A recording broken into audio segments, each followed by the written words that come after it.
آپ کو اہم خبر سے اپڈیٹ کرتے چلے NA 130 سے پاکستان مسلم لیگ نون کے قائد نواز شریف کامیاب غیر حتمی غیر سرکاری نتائج کے مطابق نواز شریف نے 1,71,024 ووٹ حاصل کیے PTI کی حمایت یافتہ یاسمین راشد 1,15,043 ووٹ حاصل کر سکے مجموعی صورتحال پر بات کرنے کے لیے الیکشن سیل میں ڈائریکٹر 7 نیوز عامر راؤ صاحب ہمارے ساتھ موجود ہیں ان سے جانتے ہیں جو ایک تازہ ترین ہمارے پاس نتیجہ جو ہمیں موصول ہوا وہ ہے خواجہ سعد رفیق صاحب کے حلقے کا. خواجہ سعد رفیق صاحب کو جو ہے وہ یہ جو بڑے بڑے جو الٹے ہیں ان میں سے ایک نام جو ہے وہ خواجہ سعد رفیق کا ہے جو ایک روایتی سیاستدان ہے. اور اس کے اندر جیسے میں نے اپنے کچھ حلقے آپ کو بتایا تھا کہ 10 حلقے میں نے بتائے تھے کہ یہ لٹمس پیپر ہے, تو اس کے اندر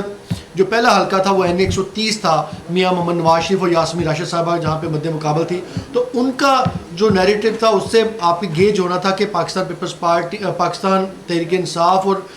PMLN کا روایتی ووٹ بینک اس کے اندر کیا ڈفرنس آیا. تو وہ پروجیکشن نے کافی حد تک چیزیں اب جو ہے وہ سیٹل کر دی, کیونکہ 50,000 کے لیڈز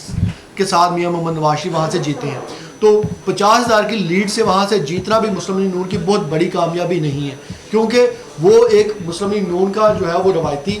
حلقہ ہے اور وہاں پہ مسلم لیگ نون ہر جو ہے وہ وقت میں ہر اچھے اور برے وقت کے اندر کامیاب ہوتی رہی ہے. میاں محمد نواز شریف کی جگہ ان کی بیگم کلثوم نواز نے وہاں سے الیکشن لڑا, وہ جیتے. عباد فاروق نے الیکشن لڑا, وہ جو بھی وہاں سے الیکشن لڑا وہ مسلم لیگ نون کے مینڈیٹ سے وہ جیتا. اب یاسمین راشد صاحبہ جو پابند سلاسل بھی ہیں ان کو جو ہے وہ الیکشن میں مقابلہ تھا, تو یہ جتنا ووٹ بینک جتنا ووٹ کاسٹ ہوا ہے تو یہ ایک نظریاتی ووٹ جو ہے ان کے کے حق میں ووٹ کاسٹ ہوا ہے. تو یہ ایک بڑا مارجن ہے اور بڑی کامیابی میں اس کو قرار دوں گا پاکستان تحریک انصاف کی. اور ڈاکٹر یاسمین راشد صاحبہ جو ہے وہ اس سارے عمل کے اندر انہوں نے جتنا بھی ووٹ لیا, میں نے بتایا کہ اس کے اندر یہ ایک نظریاتی ووٹ جو ہے وہ کاسٹ کرتا ہے. لیکن دوسرا حلقہ اس میں مریم نواز صاحبہ کی بھی ہم جیسے پہلے اپڈیٹ کر چکے ہیں کہ وہ جیتی ہیں, وہ بھی اپنی قومی اسمبلی کی لاہور سے جو نشست ہے وہ جیت چکی ہیں. شہباز شریف صاحب اس سے پہلے جو ہے وہ نیشنل اسمبلی کی سیٹ لاہور والی تھی وہ جیت چکے تھے. اب جو لاہور کے اندر جو پہلا اپسیٹ لاہور کے اندر پاکستان مسلم لیگ نون کو جو ہے وہ فیس کرنا پڑا ہے وہ ہے لطیف کھوسہ صاحب اور خواجہ سعد رفیق کے مقابلے میں. لطیف کھوسہ صاحب جو ہیں وہ یہاں پہ لطیف کھوسہ صاحب بھی اگین ایک سمبولیکل کینڈیڈیٹ ہیں. یہ کوئی روایتی سیاستدان اس حلقے کے نہیں ہیں جو جن کی دڑا بندی جس کی پینیٹریشن جو ہے وہ علاقائی سیاست کے اندر ہو. وہ ایک گورنر اور اس طرح کے آئینی عہدوں کے اوپر اس سے پہلے براجمان رہ چکے, لیکن اس حلقے کی سیاست سے ان کا کوئی تعلق نہیں. جبکہ دوسری جانب خواجہ سعد رفیق صاحب اس حلقے کے مجے ہوئے سیاستدان ہیں, اور وہ صرف ایک نسل سے نہیں بلکہ وہ نسلوں سے اس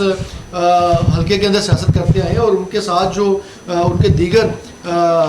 صوبائی اسمبلی کے کینڈیڈیٹ ہیں یاسین سہل صاحب اور دوسرے لوگ جو وہ بھی روایتی سیاستدان, ان کا اپنا ایک دڑے گا ووٹ ہے, اپنا ایک روایتی ووٹ ہے. لیکن اس کے باوجود بھی یہاں سے سعد رفیق صاحب جو ہے ان کا ہارنا جو ہے وہ اس بات کی عکاسی ہے کہ لطیف کھوسہ صاحب کو یا پاکستان تحریک انصاف کا جو نظریاتی ووٹ بینک تھا, جو کہا جاتا تھا کہ پوش علاقوں کے اندر وہ پاکستان کا جو ووٹ پاکستان تحریک انصاف کا وہ ووٹ بینک ہے اور وہ نکلے گا, اور وہ کسی کینڈیڈیٹ کے لیے نکلے گا بلکہ وہ اپنے نظریے کے لیے اور وہ تحریک انصاف سے ایفیلیشن کے لیے نکلے گا. تو وہ نکلتا دکھائی بھی دیا, اور اس کے جو ریزلٹس ہیں وہ بھی اب یہ سامنے آ رہے ہیں کہ کیونکہ یہ جو حلقہ ہے اس کا میں اگر بتاتا چلوں کہ لاہور کا یہ وہ حلقہ ہے جو ایک پوش علاقے پہ منحصر ہے. یہ اس میں DHA کا بہت زیادہ علاقہ جو ہے وہ شامل ہے. اس کے اندر 2 کے کچھ دیہی علاقے بھی اس جو DHA سے ملکہ آبادیاں ہیں وہ بھی اس میں شامل ہیں. لیکن خواجہ سعد رفیق صاحب کا جو اس کے اندر جو ووٹ بینک تھا, جو ان کا ذاتی ووٹ بینک تھا, جو دڑے کا ووٹ تھا, وہ اس کی بیس پہ یہ مقابلہ جو ہے کرنے میں کامیاب ہوئے ہیں. ادروائز پاکستان تحریک انصاف کا وہاں پہ جو ووٹ بینک ہے وہ بڑا واضح طور پہ ہے کہ وہاں پہ انہوں نے ایک ایسے کینڈیڈیٹ کو بھی جو ہے وہ نہ شکست دی جس کی پینیٹریشن ہے, اور بلکہ ایک ایسے کینڈیڈیٹ کو جتوایا بھی جس کا اس حلقے کے اندر کوئی روٹ نہیں ہے, اس حلقے کے اندر ان کی کوئی پینیٹریشن نہیں ہے. 3 اپسیٹ جو ابھی تک میں آپ کو کاؤنٹ کریں تو وہ یہ ہے سعد رفیق صاحب, نمبر 2 رانا ثناء اللہ صاحب, اور نمبر 3 خواجہ آصف صاحب. اب رانا ثناء اللہ صاحب جو ہے وہ وزیر داخلہ رہے, اور فیصل آباد جو ہے وہ مسلم لیگ نون کا دوسرا قلعہ سمجھا جاتا تھا پاکستان تحریک انصاف سے آنے سے پہلے.